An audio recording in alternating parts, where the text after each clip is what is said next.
All right, today we're diving into one of the coolest, most mind-bending frontiers of human consciousness, the world of lucid dreaming. We're going to look at the real science behind how you can actually take control of your own dreams. I mean, just stop and think about that for a second. Imagine you're dreaming, and suddenly you know you're dreaming. And what if you could do anything you wanted? Fly, build entire cities, or even work through a problem you're stuck on in your waking life? Look, this isn't some sci-fi movie plot. It's a real, scientifically studied state of consciousness. So, what are we really talking about here? Lucid dreaming is that light bulb moment inside a dream where your brain just goes, hey, wait a minute, I'm dreaming. And once that switch flips, you can often step into the director's chair and start calling the shots. And if you're thinking this is some super rare thing only a handful of people experience, think again. Over half of us, 55%, have had a lucid dream at least once in our lives. So chances are you might have already had a taste of this.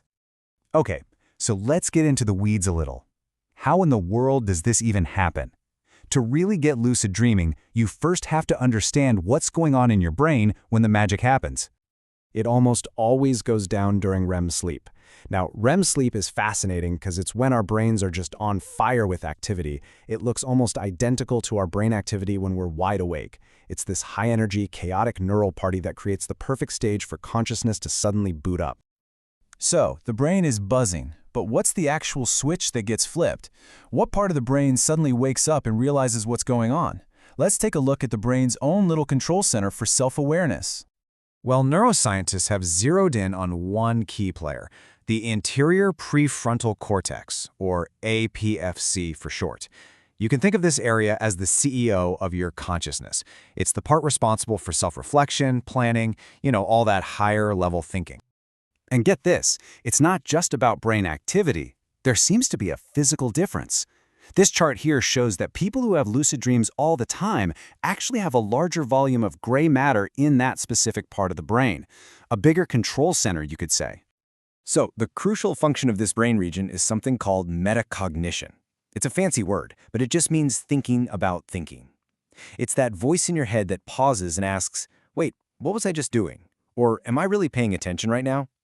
When that same self-checking ability kicks into gear while you're dreaming, you can be in the middle of a totally bizarre situation, like, say, talking to a purple elephant. And that part of your brain reflects and goes, this doesn't seem right. And that is the spark. That's the moment you become lucid. Okay, so this all leads to the million-dollar question, right? Can you actually train your brain to do this more often? And the answer, incredibly, is yes. So, let's open up the Dreamer's Toolkit. One of the most famous and effective techniques is called mild. It's pretty straightforward. First, as you're falling asleep, you just set a clear intention. You repeat to yourself, next time I'm dreaming, I will realize I'm dreaming. Then you visualize a dream, maybe one you've had before. But here's the absolute key. You have to visualize yourself noticing something weird in that dream, a dream sign, and in that moment becoming lucid. Another really powerful tool is the reality check. The idea here is to build a habit during the day that's so automatic you'll end up doing it in your dreams. Several times a day, you stop and genuinely ask yourself, am I dreaming? And then you test it. Try to push your finger through your other palm. In waking life, it'll stop. In a dream, it'll probably go right through. Or try reading a sentence, looking away and looking back. In a dream, the words will almost always have changed. You're building a trigger for lucidity. And honestly, underpinning all of these techniques is the dream journal. You gotta do it. By writing down your dreams every single morning, you do two things. You get way better at remembering them, and you start to notice your own personal patterns, your dream signs. Maybe you always dream about your childhood home. Well, that's your personal trigger. The journal helps you find it. So we know what it is and how to try it, but why would you want to? Well, the potential applications are absolutely profound. But it's really important to look at both the incredible benefits and, of course, the potential risks. The therapeutic power can be just staggering. Just look at this number.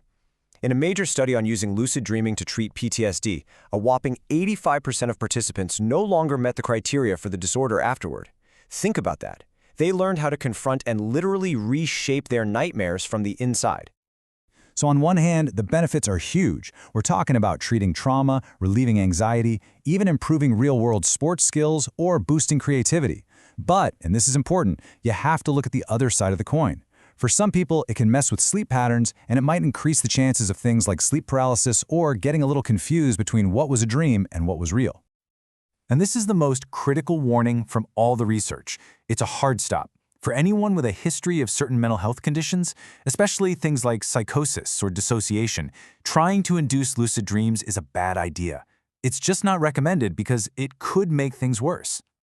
So if you're curious about this, it's all about safe practice. It's common sense, really. Make sure you're getting enough sleep to begin with. Don't go overboard with the practice. Start with gentle techniques like mild, and hey, if your sleep quality or your mood starts to suffer, just stop. And of course, if you have any pre-existing conditions, talk to a professional first.